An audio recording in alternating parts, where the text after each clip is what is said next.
Very often, to create content, to maybe write a book or create art or music, whatever it is done mostly alone. And then once ready to be birthed into the world, that's where the opportunities to connect with others lives. So the only way I know how to keep going forward when I'm not sure anyone's listening is to answer the question, why? Why does it matter? Does it even matter?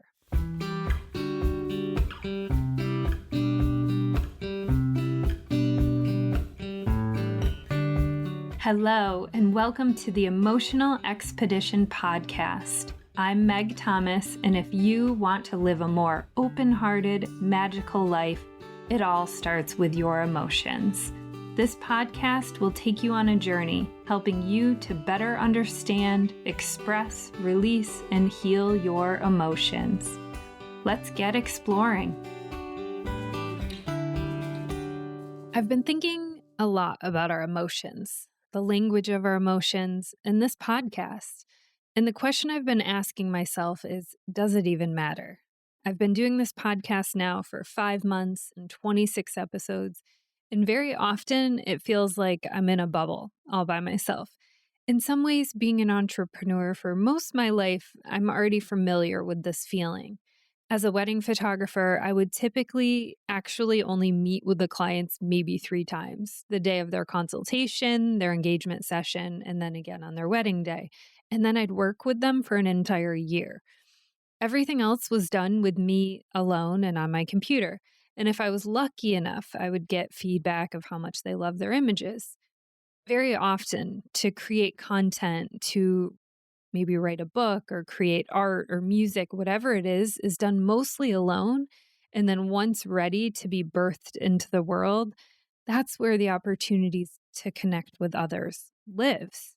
So the only way I know how to keep going forward when I'm not sure anyone's listening is to answer the question, why? Why does it matter? Does it even matter? And this weekend, as that question has been swirling around in my head for a few weeks now, I got my answer. I had an adventure day. Those are my favorite days with my 12-year-old niece, and I told her we could go anywhere she wanted to and do anything she wanted. So we set off on our day, starting with Panera for lunch. Then we went to Ulta Beauty, TJ Maxx, Barnes & Noble, and then for the finale, off to our favorite crystal shop. And you want to know what the best part of the day was? The car rides to all of these places. Yes, the car ride. Because we talked about her upcoming role in Shrek, that she once again got into the High School Musical as a middle schooler. And we talked about friends and relationships in the future, what she dreams of. We talked about it all. And at one point, she told me how she was feeling about a particular situation. And I asked her, well, have you told the other person how you feel? And she said, no, we don't do that. She said, I don't even know how to express myself. Even though she'd just done it so beautifully with me. It was easy because I wasn't the person she needed to tell her feelings to. To be able to be honest about how we're feeling with someone we care about is one of the most vulnerable and courageous things we can do. So yes, this work matters because our children, the next generation, still struggle to express their feelings, just like we do, just like our parents did and our grandparents did. So yes, it matters. We need to learn how to better understand and identify what it is we are feeling so we can more easily express what it is we are feeling with the people we love. Most of us still haven't mastered this. So I'm going to keep going. I'm committing myself to doing this podcast for 1 year to see what kind of shifts it can bring. And I'm asking you, if this podcast has meant something to you, that you tell me. Send me a DM, email, text, or preferably by an owl named Hedwig. And share it. If it has helped you in any way, share it. Share it with your friends, with your people. And if there's anything you want to know more about or a guest you want me to have on, send me that too, because this podcast is for you. It's for me. It's for all of us. And the last piece I want to share came to me this morning on my morning hike with Bazi, which is all about connection. I want to create more opportunities for connection and ultimately the integration of this work.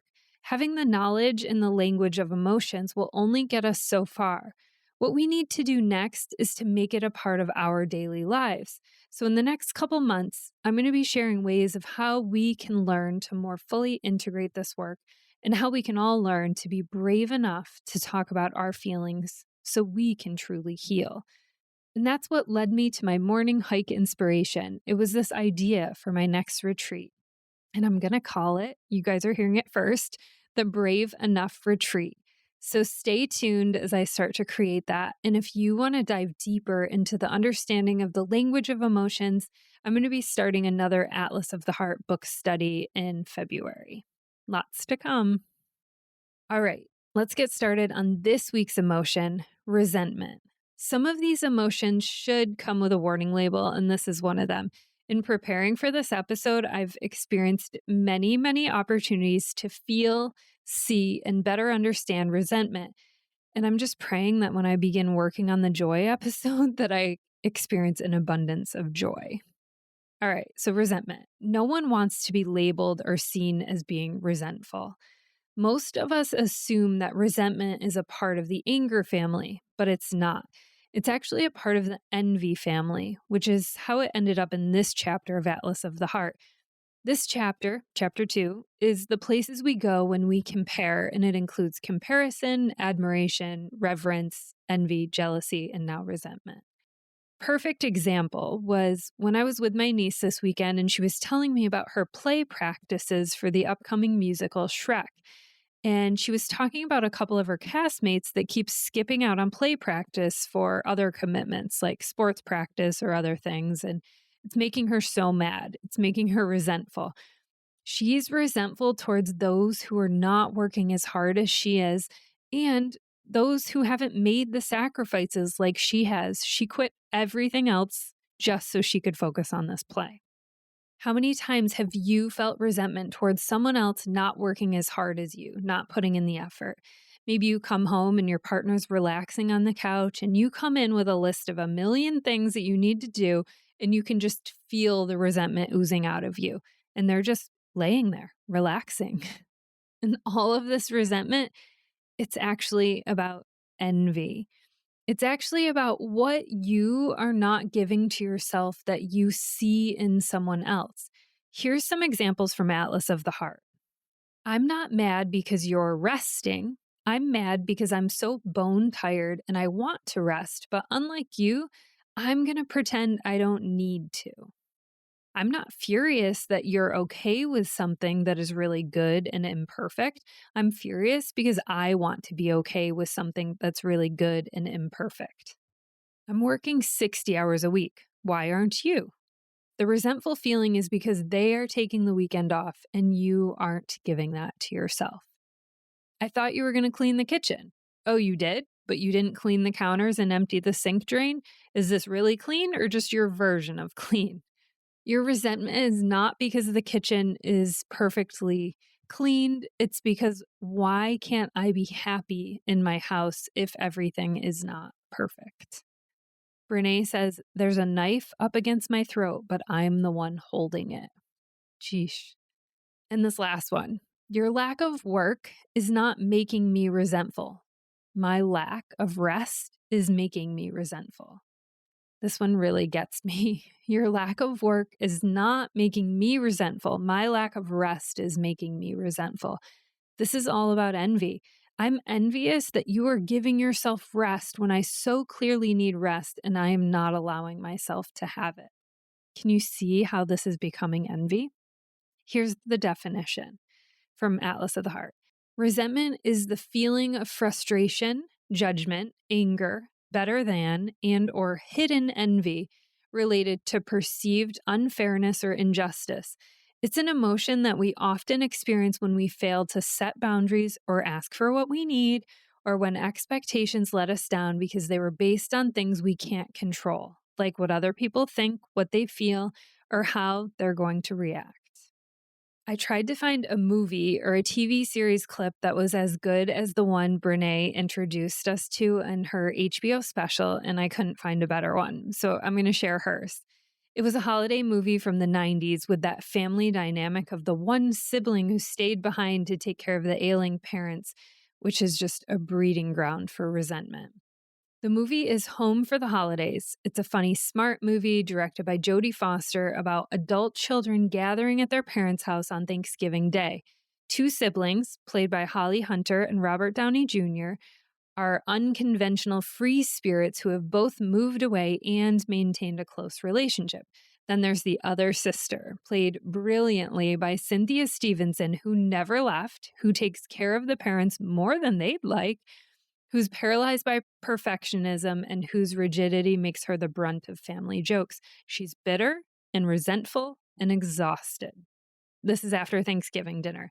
After the dinner goes very wrong and a turkey ends up in the perfect sister's lap, she and her obnoxiously uptight family leave.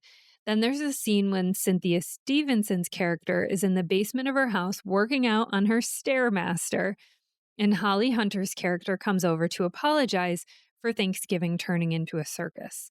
The resentful sister goes off about she's the only one who grew up and how the other two shirked all their responsibilities and now she has to bear it all alone.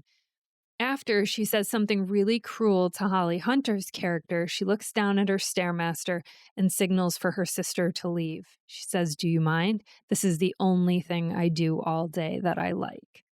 Ugh, oozing so much resentment. And I saw this being played out in my family when my grandma was transitioning at the end of her life, and now I'm seeing it play out in Ian's family.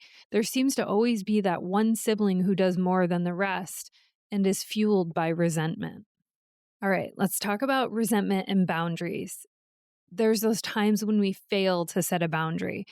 There is resentment there when I've not communicated a boundary that I have, and you, of course, unknowingly stepped over because I've never communicated it to you. And very often, resentment is going on in my head, and the other person doesn't even have a clue. Nelson Mandela famously said, "Resentment is like drinking poison and then hoping it will kill your enemies." And so, one of the best ways that I've found about boundaries and this relationship with resentment is to choose discomfort over resentment. And this is from Brené. I learned it years ago. I'm not sure which one of her books talked about it, but choosing discomfort over resentment.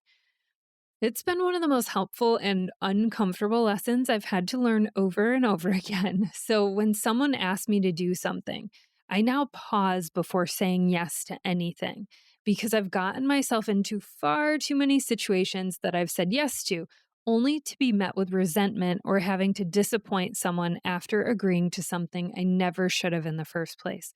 So when someone asks me to do something that I now know is a no for me, I now choose that 1 minute of discomfort rather than weeks or months of resentment leading up to doing the thing I don't want to do. This gets easier with practice, the saying no part, the creating boundaries. And if it's something you would like to be asked to do in the future, say that too. Say that to them. I can't volunteer this month, but I'd love to be asked again in the future. Resentment and money. So one of my biggest moments of resentment has to do with money, which is a place that I see resentment come up a lot for a lot of people.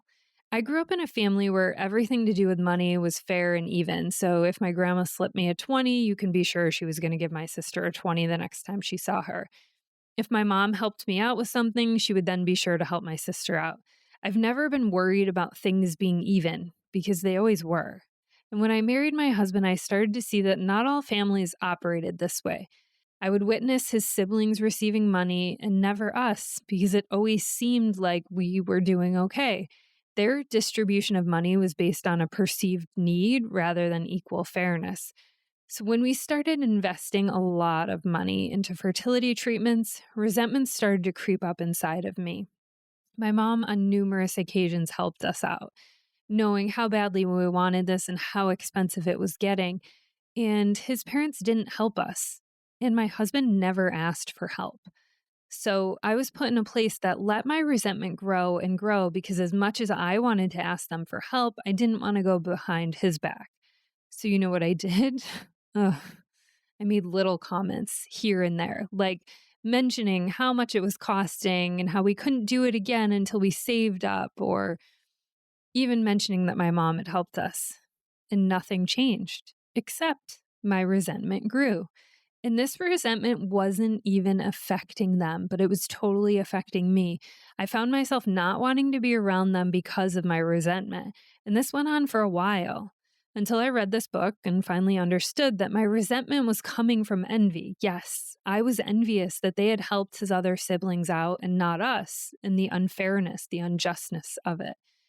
But beyond that, the thing that finally set me free was by asking the question, what do I need but I'm afraid to ask for? I never actually asked them, and still haven't asked them what we needed, and that might have changed the whole story. But I also recognized that I was resentful because I could not give myself the money that we needed at that time. I actually don't want to need financial help from either of our parents. What I really want is to be able to give that to myself. And I'll be honest, I'm still a work in progress when it comes to resentment. This is still something I'm working on. But I can now see it and better understand what it is I'm feeling. On Kelly Clarkson's show, she recently had Michelle Obama promoting her new book. And they had a great example of how resentment can be overcome when we figure out what it is we need and find a way to give that to ourselves. So they were talking about having children and wanting it to be a 50-50 shared responsibility with your partner, and how rarely that's the case. And Michelle said, make sure that you are taking care of yourself, because that's the thing we do. Sometimes we take on more because we feel guilty when we go work out or when we go to the hairdresser. She went on to say, my advice when I stopped resenting my husband for that was when I started prioritizing myself and I didn't wait for him. So the help I learned didn't have to come from him, but I needed help. So I relied on my mom, my girlfriends, and a broader community of people to give me that break so I'm not mad at him all the time. Melody Beattie shared that resentments are blocks that hold us back from loving ourselves and others. Resentments do not punish the other person, they punish us. They become barriers to feeling good and enjoying life. They prevent us from being in harmony with the world. Resentments are hardened chunks of anger. They loosen up and dissolve with forgiveness and letting go. Letting go of resentments does not mean we allow the other person to do anything to us that he or she wants. It means we accept what happened in the past and we set boundaries for the future. We can let go of resentments and still have boundaries. We try to see the good in the person or the good that ultimately evolved from whatever incidents we feel resentful about. Then we put the incident to rest. Praying for those we resent, asking God to take our resentment from us helps us too.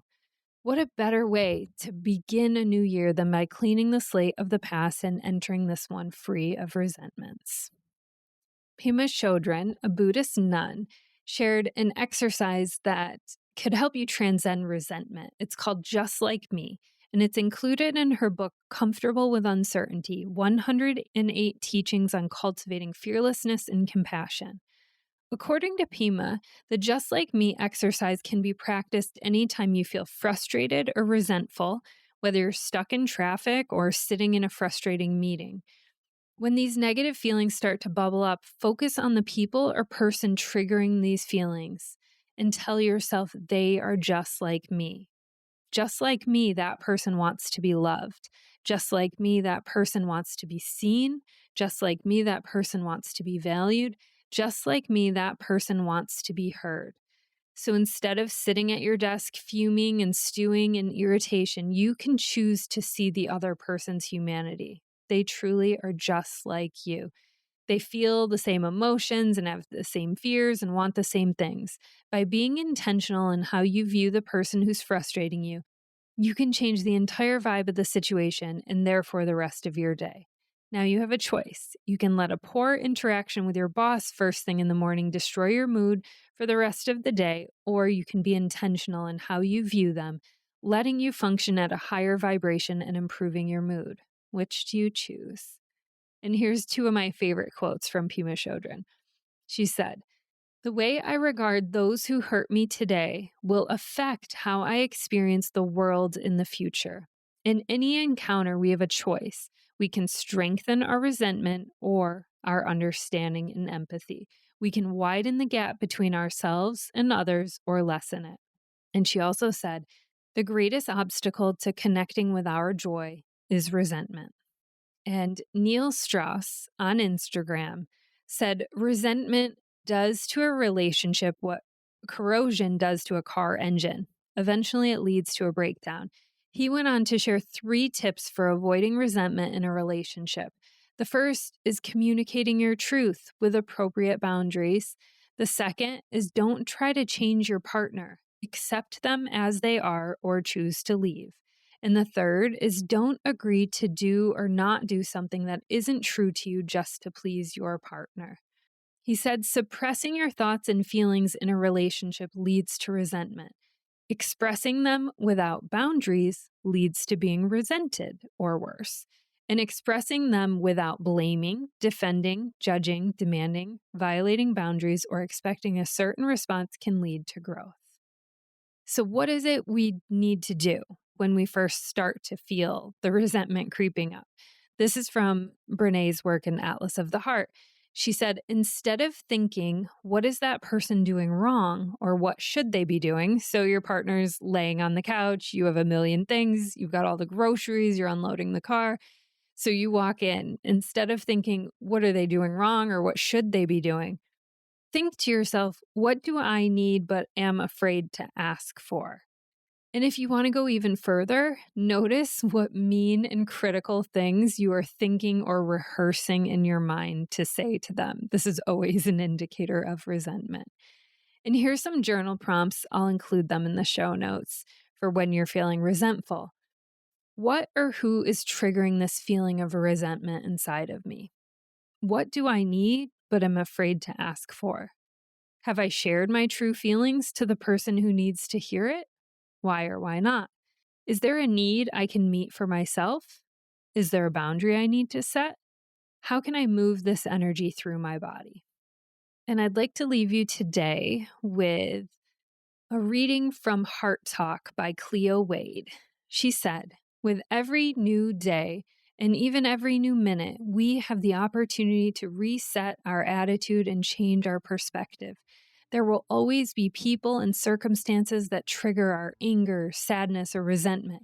But when we allow those emotions to stay on a loop in our minds, that is on us, not on them. Instead, if we let go and allow the new day to bring new energy, we are given a clean slate to really understand what is upsetting us and problem solve from a place of freshness rather than a place of hostility. When we have a better attitude, we create better solutions and we have a better life. I'm so grateful you're here. Thank you for listening. And if you loved this episode, will you please share it with a friend or two? Be sure to rate, review, and follow the show on Spotify, Apple Podcasts, or wherever you get your podcasts, so you're sure to never miss a single episode.